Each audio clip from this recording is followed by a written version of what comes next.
Hello everyone, welcome to Box Office Receipts. I'm your host Alec Callahan, and the news just keeps coming from Hollywood. We got the latest numbers, new movies in development, and of course, streaming updates. Let's start with the domestic top 5.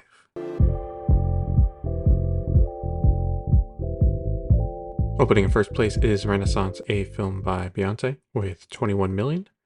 In second place is The Hunger Games, The Ballad of Songbirds and Snakes, with 14.5 million, for a total of 121.2 million. Third place was Godzilla Minus One, which debuted to $11 million.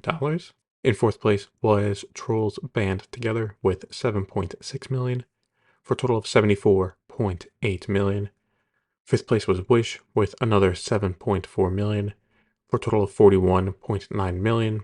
As for the other movies, since we have so many out right now, Napoleon came in sixth place with 7.1 million, for a total of 45.7 million. The Shift opened in 8th place with 4.3 million. Silent Night did not open well at all, coming in with $3 million, opening in 9th place. For Amazon MGM Studios, Saltburn earned 1.5 million for a total of 6.2 million. And for A24, Dream Scenario is now at $3.4 million. Clearly, Renaissance did not do as well as the Eras Tour, but it was never expected to do so, and so far the results are good as it came in slightly above analysts' expectations of around 20 million. The real question is, will there be a steep drop-off the following weekend, as it has about 2 weeks before Wonka and the other holiday films start to come out. Godzilla Minus One had a great opening weekend for a Japanese film, though I will say it probably helps it is getting a lot of great reviews, and word of mouth for it seems to be strong. If it keeps going like this, they might even expand it, as it was only in 2,308 theaters for its opening. The mixed word of mouth seems to have hit Napoleon, dropping 65% from its opening weekend, and Wish doing what it is now is not surprising, considering its opening weekend. In China, Across the Furious Sea stayed in first place, earning 19.1 million for a total of 58.8 million. In second place was So Long for Love, which debuted with 11.3 million, and with previews included is now at 12.3 million. Third place was Trending Topic, which debuted with $6 million, but it should be noted it opened on Thursday, so for itself it had a 4-day opening. New Dimension, Crayon Shinchan the Movie, Battle of Supernatural Powers, Flying Sushi, came in fourth place with 4.8 million for a total of 11.2 million. And opening in fifth place was Napoleon with $2.7 million. Not a good opening for Napoleon, but I don't think either Apple or Sony was expecting much there. Renaissance earned 6.4 internationally for a worldwide opening weekend of 28.4 million. Wish earned 18.8 million for a worldwide total of 81.6 million. Napoleon made 28.6 million for a total now of $136.6 million. There's a chance now, if this holds, the film could pass 200 million worldwide. The Ballad of Songbirds and Snakes earned another 14.9 million for a worldwide total of 243.9 million. The Marvels is just about to pass 200 million worldwide, with it now at $197 million. Killers of the Flower Moon is at 154.3 million worldwide, and Trolls Band Together is at 160.6 million worldwide. As for Oppenheimer, it will get a release in theaters in Japan. A distributor in the country called Bitter's End announced that after months of thoughtful dialogue, the film will get a theatrical release sometime in 2024. Not sure if the movie itself will get to $1 billion, but it will get closer. As for other box office news, Focus Features has set up a new date for The Bikeriders after taking over distribution for it. It will now become a summer movie, set to premiere on June 21st, 2024. With a quieter summer, it's not a bad move to release it then. Sadly, a lot of people passed away this week. We start with Ryan O'Neal, who died at the age of 82. He was a big actor from the 70s. While they did not say what was the cause of death, he previously battled stage 4 prostate cancer and leukemia. Norman Lear died at age 101. He was a producer and writer, most known for making shows including Stanford and Son and All in the Family. Benjamin Sepenaya died at age 65 after he was diagnosed with a brain tumor a few weeks ago. He was a poet, writer, and actor who starred in numerous projects. most known for his role in Peaky Blinders. Jack Hogan died at age 94. He was an actor who was most known for his role in Combat, a drama show from the 60s about World War II that aired on ABC. David McKnight died at age 87 due to cancer. He was an actor that appeared in films including JD's Revenge and Hollywood Shuffle. Keisha Nash Whitaker died at age 51. No word on what was the cause of death. She was an actor and a producer. David Robb died at age 74 due to cancer of the brainstem. He was not an actor, but a reporter for Deadline. Thoughts and prayers are with their family. May they rest in peace. And as always, fuck cancer. We do have a few casting updates over at Warner Brothers. First, J.K. Simmons is joining Clint Eastwood's film Juror Number 2, with his role being one of the jurors. Deadline has the exclusive on the other two casting updates, and that is Emma Myers is set to join the Minecraft movie, and Sean Gunn is set to play the role of Maxwell Lord for the new DCU. The role was previously played by Pedro Pascal in Wonder Woman 1984. For the upcoming film, Nuremberg, Russell Crowe, Michael Shannon, and Rami Malek have joined leading the project. The film is a historical drama and is directed by James Vanderbilt. In a press conference for Dune Part 2 in South Korea, director Denis Villeneuve mentioned that he's already almost done with the script for a third movie. I take it then, if Dune Part 2 does well at the box office, Warner Brothers and Legendary will greenlight the third and fast track it if the script is almost done. SAG members have voted to ratify their new 3-year contract, with 78.3% voting in favor. Studio Canal has announced when their Amy Winehouse biopic Back to Black will come out, directed by Sam Taylor Johnson. The film will come out in the UK and Poland on April 12th, 2024, and on April 18th it will come out in Germany, Australia, and the Netherlands. We will have to wait for Focus Feature to announce when it will come out in the United States. Deadline has an exclusive update on the Coyote vs. Acme movie. They are reporting that both Netflix and Paramount have made a bid to Warner Brothers for the film, and while Amazon is interested, they have not made an offer yet. And it may be a while before the film is sold, and it is being reported Warner Brothers wants to cover the cost of making the film, so the absolute minimum is $70 million for whoever wants it. Which, look, that makes sense, because the alternative is they don't release it, maybe get a tax write-off or something, and they get something out of it. But if they sell it for under $70 million, then they're taking a loss, in which case, what's the point? Right. Now, obviously, PR, but obviously, if they, after all this back and forth, they decide to not sell it, they get all that bad PR back. But, we'll have to wait and see. I do think if it does get sold, which does not seem like a guarantee at this point, I'm thinking Netflix, to be honest. I'm thinking Netflix will buy it. Bleecker Street has bought the U.S. distribution rights to Sasquatch Sunset. This is a film directed by David and Nathan Zellner and stars Riley Keough and Jesse Eisenberg.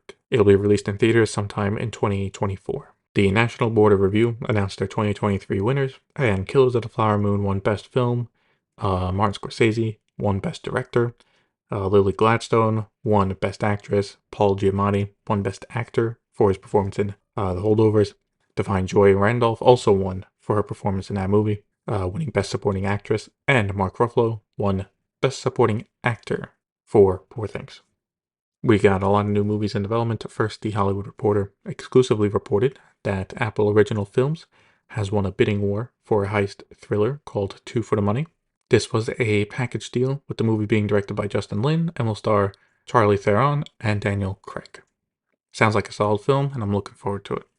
Deadline is exclusively reporting that Olivia Wilde is set to direct a Christmas comedy movie, Naughty.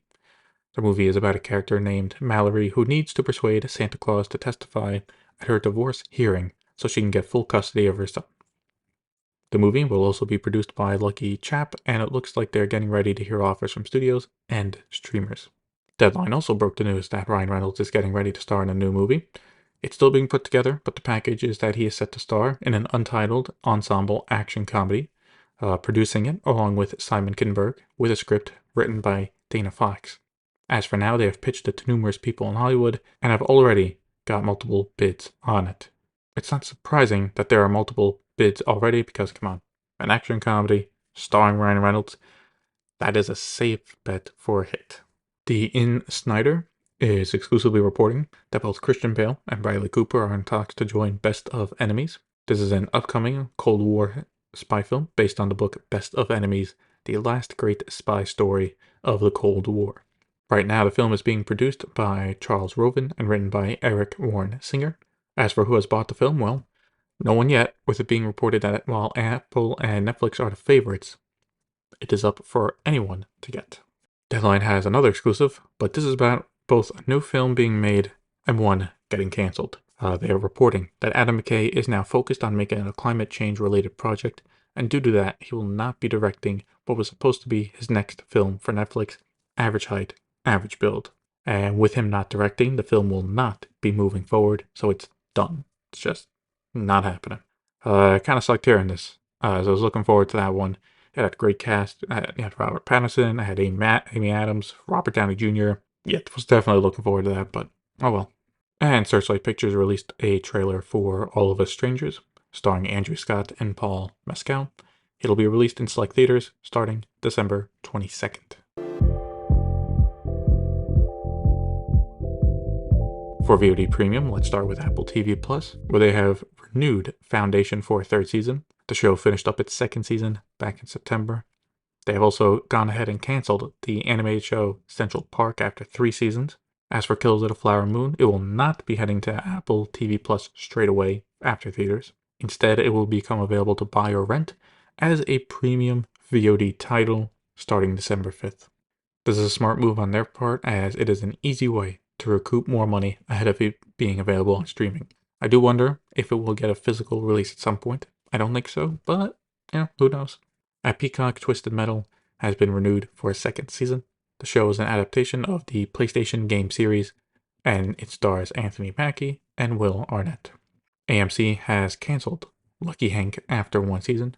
The show starred Bob Odenkirk, and as of now will still be available on AMC Plus to watch. For Max, it was announced that Barbie will be available to watch starting December 15th. They are making the right move and holding off and marketing this as the big movie they have to offer over the holidays, especially since it is the biggest movie of the year. And in a nice move, there will also be a version of the film interpreted in American Sign Language as well.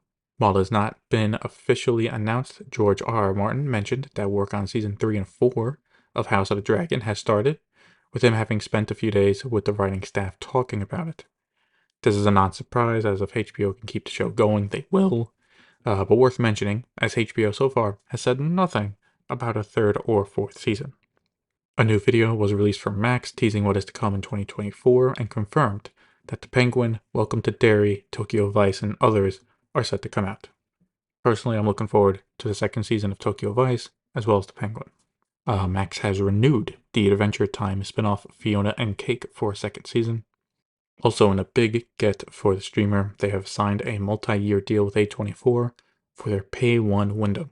Up until recently, A24 films would go to Showtime after their theatrical run and being available on VOD. Now they will go to Max. The deal also includes HBO and Cinemax, so if you still watch HBO on cable, they will be there available to watch as well over time. The deal will include movies that were in theaters this year, including Dix the Musical, and as well as Dream Scenario, The Iron Claw, and Priscilla, among others. Also over time, older A24 movies will be made available to watch, like Uncut Gems and Everything Everywhere All at Once. This is a win-win for Warner Brothers Discovery and A24. For Warner Brothers, they get quality content from Max, and for A24, the upside here is their movies will be seen by more people. Like, how many people were going to Showtime to watch A24 movies? Maybe some, but not a lot. Now they have millions of potential new viewers. At Netflix, the 5th season of Stranger Things is set to start production in January. They have also ordered a new show called Ransom Canyon, starring Josh Duhamel and Minka Kelly. It is a Western family drama with some romance and has a 10-episode order. We got the Netflix top 10 charts for the week of November 27th to December 3rd. And Adam Sandler's animated film Leo stays in first place in the English films with 23.6 million views. New movie Family Switch debuted in 2nd place with 22.2 million views. For English TV shows, Squid Game The Challenge was in 1st place with 11.4 million. This also got people to revisit Squid Games, as that show came in 7th place on the non-English list with 1.5 million views. Sticking with numbers, let's take a look at the Nielsen Top 10 for the week of October 30th to November 5th. In 1st place overall was Spider-Man Across the Spider-Verse. with 1.13 billion minutes watched in its debut on Netflix. Suits dropped to third place overall with 914 million minutes watched. Friends jumped up to fifth place with 860 million minutes watched. Sadly, this is likely due to Matthew Perry dying, as he died on October 28th. For the streaming originals, All the Light We Cannot See came in first place for Netflix with 720 million minutes watched, and Loki moved up the list, coming in at third place with 560 million minutes watched. Verizon is offering a new subscription bundle deal for their unlimited plan customers. The bundle is for $10 per month and includes both the ad tier of Netflix and Max. This would save customers about $7 per month compared to subscribing to them separately. The bundle will be available starting December 7th. That is actually a solid plan for customers, as that is almost a 50% discount. If Verizon heavily markets the bundle, I could see a good amount of people signing up for it. As Disney have sent Comcast the first check for Hulu, they have announced the beta version of Hulu inside Disney+. Like Star is in Disney Plus internationally, Hulu here will be a new tile in the Disney Plus lineup. Right now, the beta is only available for customers who subscribe to Disney Plus and Hulu with the same email account. Also, as it is in beta, not all the shows are available yet, so I'd recommend keeping the Hulu app on your TV or your phone or your tablet for a while longer. More shows should be added over the next few months as they work out any issues ahead of its full launch in March. Also for Hulu, they released a trailer for Self-Reliance. The film stars and is directed by Jake Johnson and also stars Anna Kendrick and Andy Samberg. It comes out January 12th. We recently talked about it in a previous episode about a possible merger of Korean streamers in South Korea. Well, a new report came out from Media Partners Asia about the streaming market in South Korea for the third quarter. They are reporting that the market grew an additional 700,000 to have more than 19 million subscribers overall. Netflix now has 6.5 million subscribers, while TVing has 3.8 million and Wave has 3 million. If those two were to move ahead with the merger, they would become the biggest streamer in the country, both in subscriber count and in viewership. For viewership in the third quarter, Netflix had 36%, while Wave had 20%, and TVing had 26%. The issue I see here is if they were to merge, depending on how they do it, subscribers might cancel one service if they have both, which means on a pure subscriber number, they would be more of neck and neck with Netflix and not a clear number one. So I'm curious if this is going to go through at all. At Prime Video, Saltburn will be available to watch starting December 22nd. Fun for the whole family over the holidays. But seriously, I would not pick this as a film to watch with the family. It's a great film, by the way, but definitely not the one to watch with the family. That's all I'll say about it.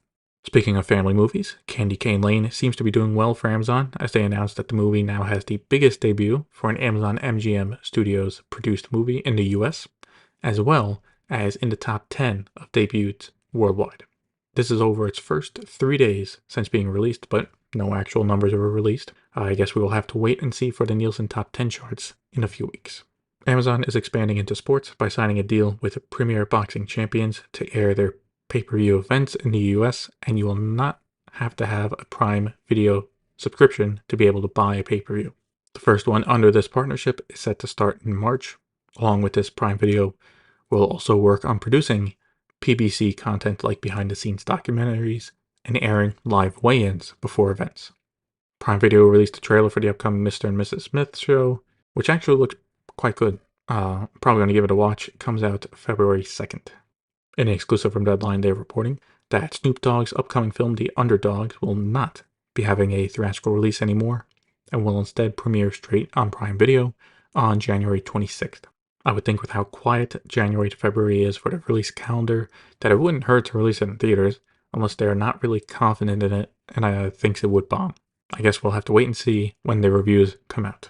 Finally, Canal Plus has launched in the Netherlands. The service will have a mix of streaming and live TV with a catalog of over 10,000 shows and films. And that's it for this episode of Box Office Receipts. If you want to follow me on X, Threads, or Facebook, links to those are in the show notes. Thank you for listening, and see you next time.